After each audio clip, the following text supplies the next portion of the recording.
Ndị be anyị ekene mụ no biko asị n'ụtụtụ kwadoro n'ụka mgbede achọrọ m ka onwe ọchịgodi vidio anọ then ọ bụ na o wee iche ikwu gbasara vidio tinye ya na comment section because for now we ihe mma ga-ekwu na vidio anọ honestly echefukwana ka subscribe or comment ya ndị gị n'obi tinye ya na comment section, click a like button and again your notification button. Thank you. Biko ndị be anyị paying attention at this video. Agwara m na tattoo ada mmadụ ahụ onye ogbenye. Ị na-arụ ọrụ ike n'anya keke, na-agba ọkada, n'anya danfo, n'anya shuttle bus, na-arụ ọrụ team bom. Avoid ihe ọbụla bụ tattoo Chineke agbawa ọkụ, chọbagodi ego, chọba ego. Ọ ya chụta ego bute ike, wee gbapụbezie ntị, sebezie tattoo mgbe tattoo amaghị mma n'ahụ. Ije ndị ọcha sie tattoo nke ga-ama mma. Ọ bụrụ iwere mmiri kashu, wee sechie ma akpa anya ma akpa amụ ma akpa ntị ma agịrịga ma everywhere secha ndị dara adaba ndị kwụ ọtọ see trọs see orokoro mbụba see pidgin na ị ga-ahụ mmadụ na ego onye a dị na wee buru keke na-agba hyper chest onwe ga-esi wee meghere dị nkịta polisi tinye aka ya na-emere dị nna ịghọ na complete ngwa ahịa zụrụ azụ because ịghọ dịka hoodlump bagara m ọrụ ya ejikwa ndị polisi na ndị SARS na-ebughị onye ohi. Why you dress and sechika tattoo na hoka hoodlump go onye ohi? That is not for poor man. Chineke akpọ ọkụ. Now, afọ m na-enechago the video abi. Ihe a bụ video Jpac post. I won't say no yanwa made the video because ugosiri ya na the video. Ugosiri ya. Mana by me looking at that video, ihe a bụ that ụzọ ahụ yellow ụzọ Agor Palace. Ụzọ Agor Palace, ịgafecha Mega Chicken. Just that roundabout Mega Chicken dị na Agor Palace. Just ugonogo ụzọ ahụ dị na-agbụghị ya. Ụzọ ahụ yile that ụzọ yile ebe ndị ahụ agba keke ya abụọ. Ha gbalụgbago imago agbalụgbada ụzọ ahụ dị ya yile that place.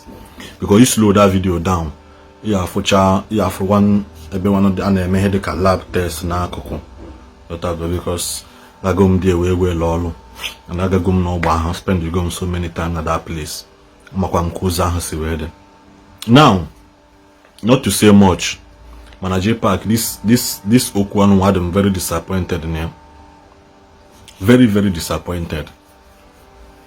Very, very disappointed because na yahana seneta la afufu na igbala okada na emela nke a mee nke ọzọ. Iwe fu onye na-agba mbọ like this. Iwe ridicule the young man. Mana ihe menju ebe kwus ka nkwu okwu na this video is that now. To whom much is given, much is expected. Only comment in that comment section of your video, which is this comment and the mother na favor. Your action warranted and unwarranted. Your action that okwa yuku bozihe cause whom your wife Juena Lampale that she does not deserve. Just because ni mepelono criticize ya nwoke begging. Kanjukenegi. Kanjukenego onye si na ọtala afụfụ. Onye si na n'ọtala afụfụ gbaa mbọ mee ihe niile ọ ya eme. Can you do this? Can any of your mentors do this to anybody bụ upcoming na-eto eto na-agbala onwe ya mbọ? Can your bosses, your Zenko communication, can they do this to upcomings? Can Bebioko do this to somebody on Amaro? Can Okulora do this to somebody on Amaro? Can Anyudon, your friend, do this to somebody on Amaro? Mepo like this, one madi begoku. Imaro condition ya. Ngwanya lokada. Odero gina mma iwenya bokada. Nobody, no man can predict his destiny. We are all living and prospering by the grace and the mercies of God. That Okwa Haboron Jackie, here this place shows exactly who you are. That you can ridicule, insult, and disvalue people in Amaro.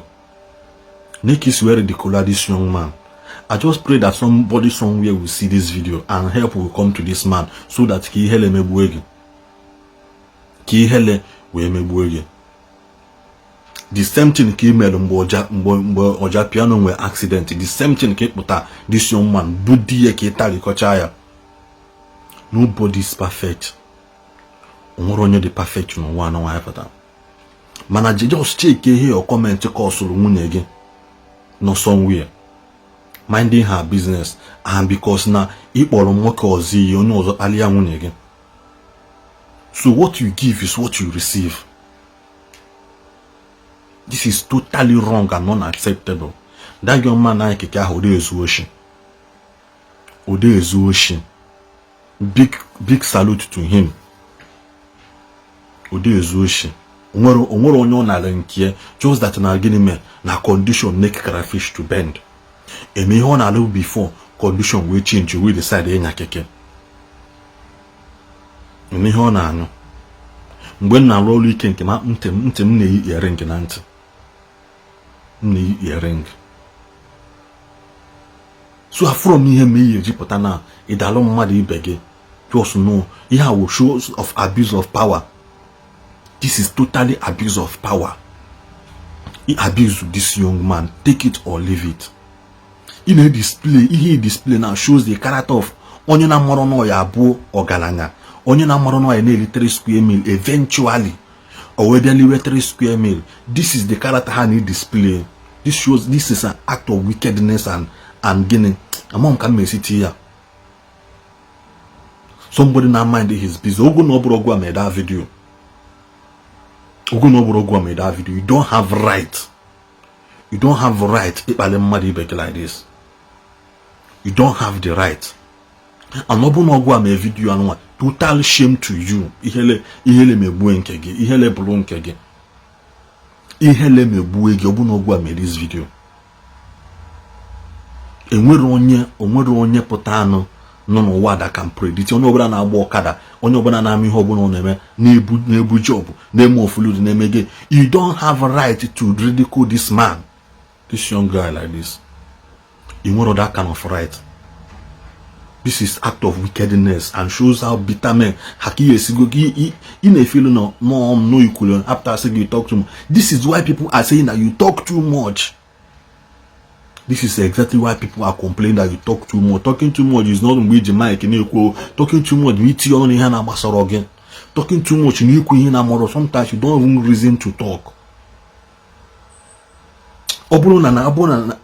Na some people mark the meaning of ambassadorship. This thing may be an ambassadorship here. Or your endorsement, or when they walk out from, because even whiskey, the Davido, Flavor, Fino, they cannot do this to a common man nagalo where. Take it from me. On the fugo heaven and hell. On the fugo the for the downfall of it. For what a man, for here muke or naba, for here muko, but they cannot see somebody, I cannot say tattoo now. Tattoo. I am not a fan of tattoo. And I may say tattoo.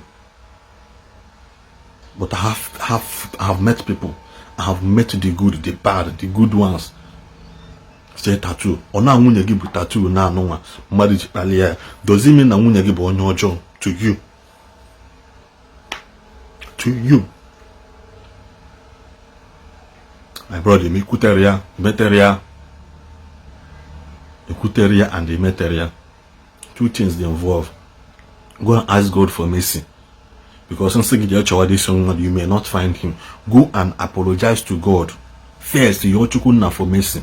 Because na because he may video mother comment here, reply here, talk more of God that created that person. Go and ask God for mercy. And able for this young man, stop somewhere and bless him. And open go and make this video, shame on you. Obunogwa made this video, shame on you. And he did that post where that kind of thing you could have that video. He met area. Makachobu no boss, no, they will strip you off your endorsement in anywhere. If video was square one,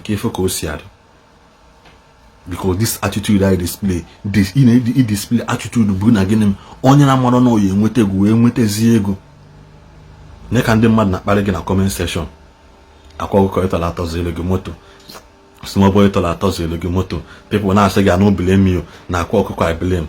Go and have a rethink. Most times, sometimes sit down and have a rethink. Ye na abịa na nkwụsị.